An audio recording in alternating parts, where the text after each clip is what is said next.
So if you're a researcher or other grant seeker, the question is always, how do I make my grant stand out? I mean, in a sea of applications with 1 in 10 funding rates, how can you get your proposal picked for funding rather than all of the other ones or one of the other ones?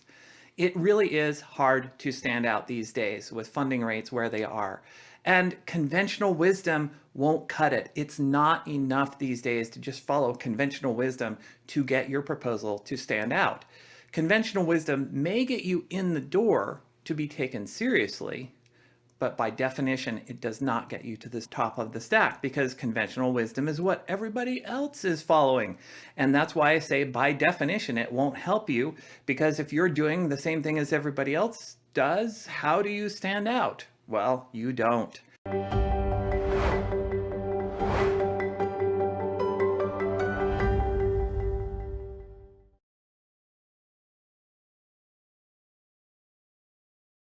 So conventional wisdom has some practical tips that help you get in the door, but they don't make your proposal stand out. So I'm going to go through a few of those really quickly. One is be prepared and follow your grant application instructions.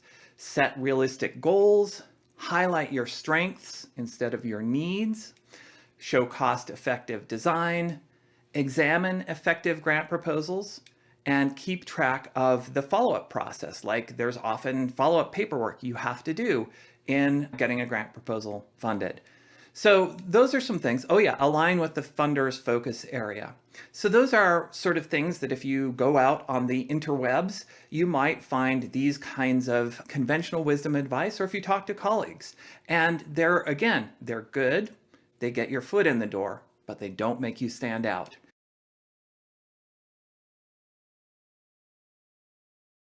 Now, there's also conventional wisdom out there that could have the opposite of the expected effect and actually create problems for your proposal and make it go further down in the stack rather than rising to the top of the stack. So one of those is that you can just figure it out by the seat of your pants. That's what I tried early on in my faculty career at UNC Chapel Hill, and it really, really didn't work. I had 6 rejections in a row in those first 2 years of my faculty job to prove it. Seat of the pants. No. Do what I did. It worked for me. So this is often what mentors say, here's what worked for me. It'll work for you too. Sometimes that works, but sometimes they're doing things they don't even know they're doing. They're doing them subconsciously. Sometimes they have a particular authority or stature in the field that might not apply to you, or positioning in the field. Maybe they're working on projects that the field is excited about, and yours, there's more heavy lifting to do. So often that what works for somebody else doesn't just automatically work for me or you. Submit early and submit often and treat it like a lottery. It's important to keep a stream of grant proposals going if you need funding, but the question is how often and how are you treating this?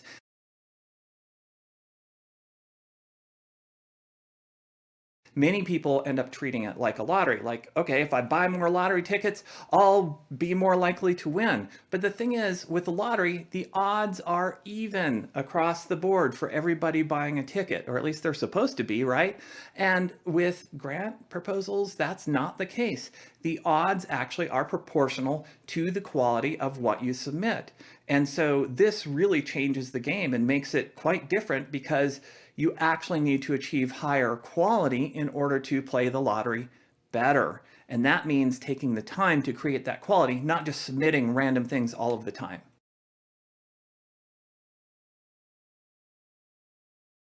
On the flip side of that, some people, when they hear me say that, or other people say that, or maybe they're just stuck in perfectionism, they wait and wait and wait and try to make it absolutely perfect before submitting. That doesn't work either. You need to get your work out there, see how reviewers are responding to it, and so on. Okay, wait until the work is 1/2 or more completed before submitting. This is a sort of old conventional wisdom. I have a specific case of a client that totally disproves this idea, where the client followed this outside advice, and then the reviewers actually didn't fund the proposal. It got close to funding, but they said, no, sorry, you've done too much of the work already, so this is no longer exciting to us, because like, what else is there to be done? There's not that much to be done. So this can actually cause you to go backwards. And rely on your authority or stature for funding. Don't worry about writing a great proposal. Well, maybe that works for a small slice of people, although these days it works a lot less than it used to work. But for everybody else, it doesn't work at all. What works is writing a great proposal.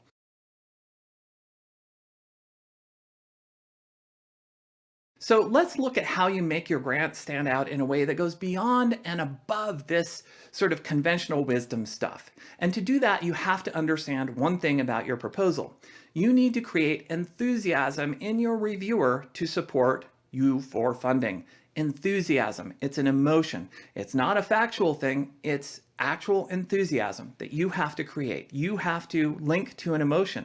And I know for a lot of researchers, this is kind of like scary stuff. Wait, enthusiasm, what about facts and data? But that's what we're dealing with. And we can actually use the facts and data in the right way to generate enthusiasm, but we have to use them in the right way. Enthusiasm can happen randomly, but actually it may seem random, but it's not ever truly random.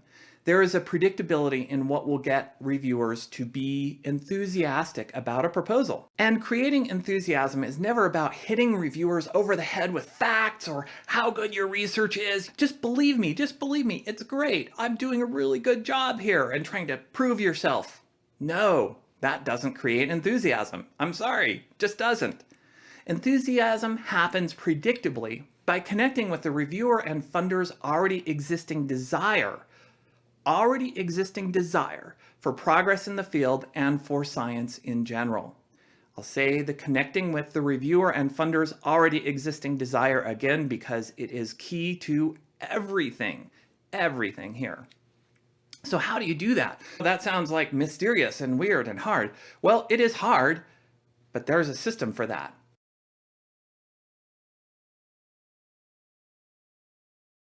We have to get all of the puzzle pieces into alignment to connect with reviewer desire. And there's a framework I developed to break that down into 4 essential pieces that you have to pay attention to. The 4 pieces must all line up in order to create this enthusiasm and this desire to make your proposal stand out. And that framework is called the critical path to funding.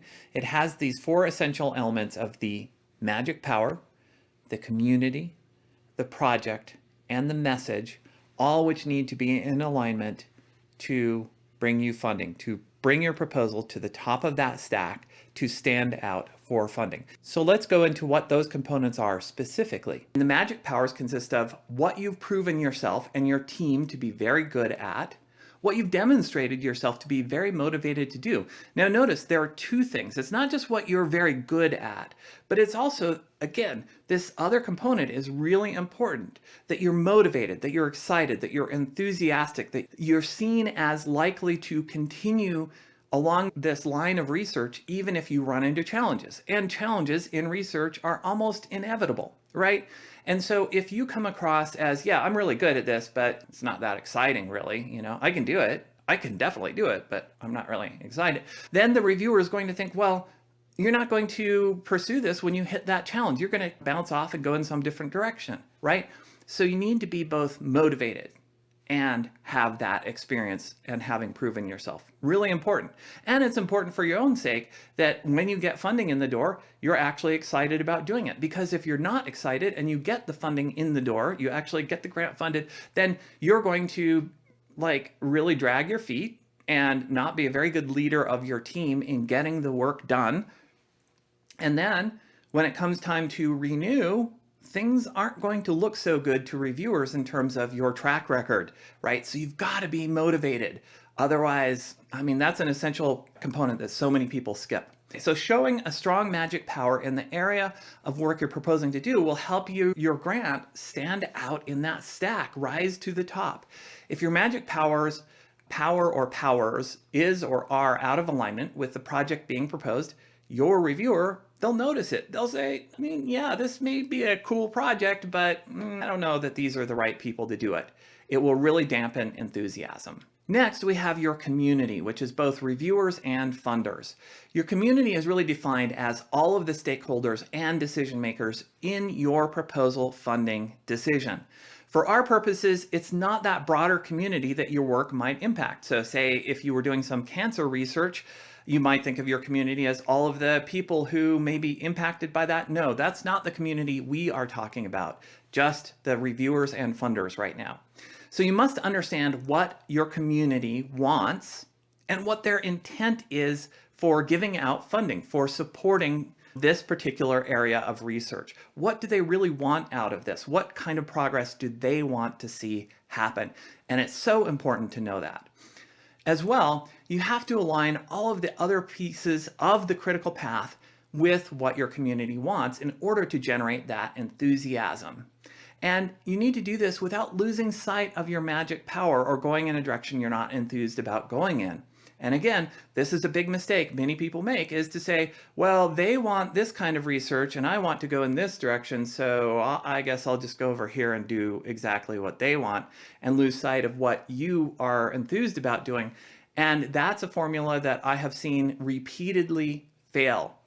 Occasionally, you can make it work, like if you're a really good writer, a really good story writer, which I'll talk about in a moment, but it doesn't work in the long run, because as I said before, you'll just kind of burn out on it, and then you won't make progress, and then your track record won't look good.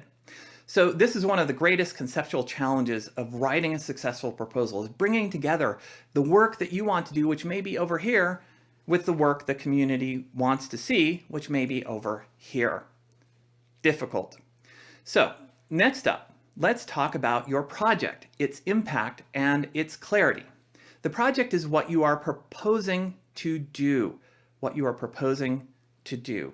Okay, that seems pretty obvious, but it must align with both your demonstrated magic powers and those community desires.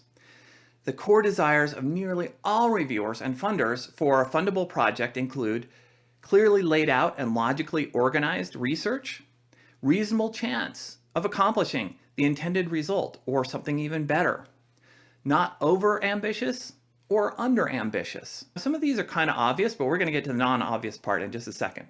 They have sound and rigorous experimental design, and that the impact of the work on the communities of interest, that there really will be an impact from this work on those communities out there. So if you're working on some kind of cancer research, that it will move the ball forward in that area, in that field, by supporting your work.